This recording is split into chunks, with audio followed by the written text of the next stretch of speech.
The coming week will mark 11 years since the killing of 44 people in what is now known as the Marikana Massacre. Some families of the deceased are still waiting for justice, as only 9 police officers who were implicated have been prosecuted to date. The Socio-Economic Rights Institute has represented 36 families in the miners killed on the 13th and the 16th of August in 2012.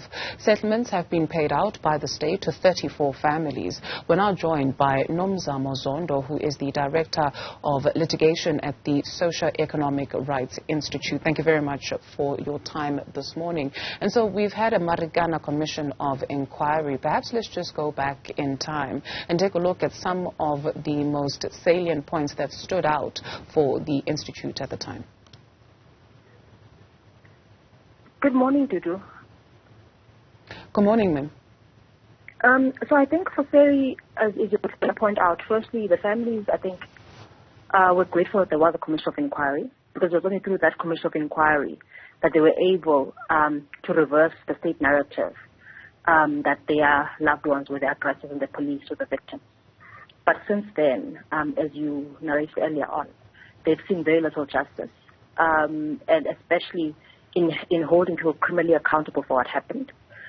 This year, we've been informed by the independent by IPID that they have sent the dockets for prosecution for the people who they feel are responsible for the killings on the 15th of August. But unfortunately, the families have not received any further report beyond that.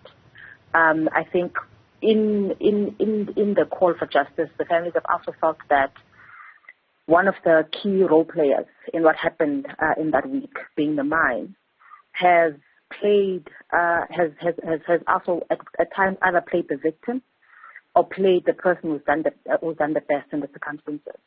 And the families in this year are calling upon the mine to allow them to lead the reparatory process, to allow the reparatory process to be about what the families need in order to heal. They are grateful for the commitment that the mine has made in terms of education, in terms of even employing them in the mine. But they want a process that will take them as close as reasonably possible to where they were before August 2012, okay. Meaning that the widows... Please finish your thought, ma'am. Thank you.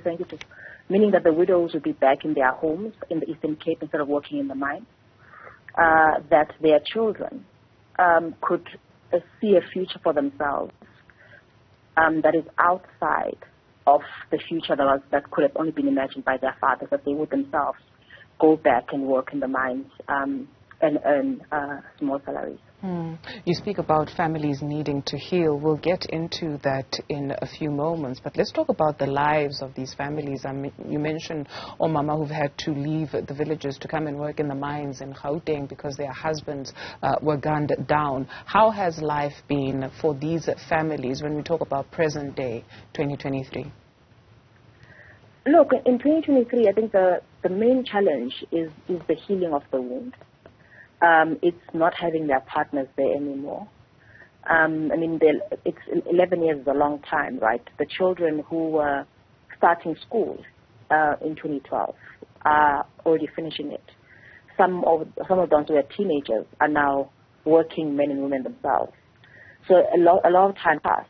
But in that lot of time, the one thing that remains are the questions of who is responsible and why are they not being held accountable. I think the one thing the families have continuously raised is the fact that they have now, as you said, their lives are now in Marikana, where for some of them, for most of them in fact, they would really like to return to life in the villages of the Eastern Cape, in Swaziland, in Lesotho, and be pleasant parents for those children who are still growing up.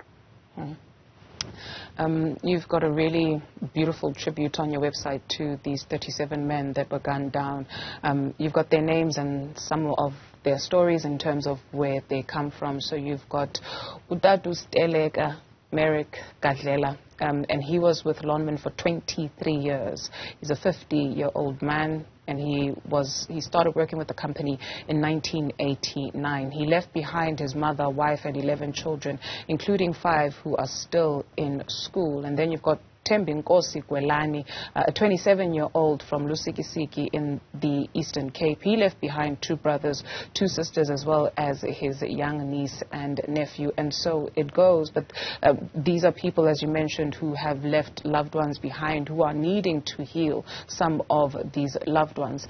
When you talk about accountability, yes, you've got some people that have been prosecuted in terms of the police officers, but they got instruction from somewhere. And so how is that process going to get those who gave the instruction to take accountability? Look, the one thing about Marikana, right, is the fact that many of those who gave instructions are hiding in the shadows and have been hidden by those who took those instructions and implemented them. I mean, one of the calls that we've made in the last few years has been about finding out about what happened in the meeting that the National Police Forum had on the 15th, that decided that the 16th would be it, that the 16th, come what may, the strike would end. And unfortunately, at this point, neither the families or even in the commission has unveiled enough information so that we can prosecute and hold accountable those people. And so, almost in any kind of situation like this, we want those people who have integrity, who are sitting with that information, to come forward and tell not only the families but all of South Africa why we have to see such a thing. Nomzamo Zondo is the Socio-Economic Rights Institute. Thank you very much for your time.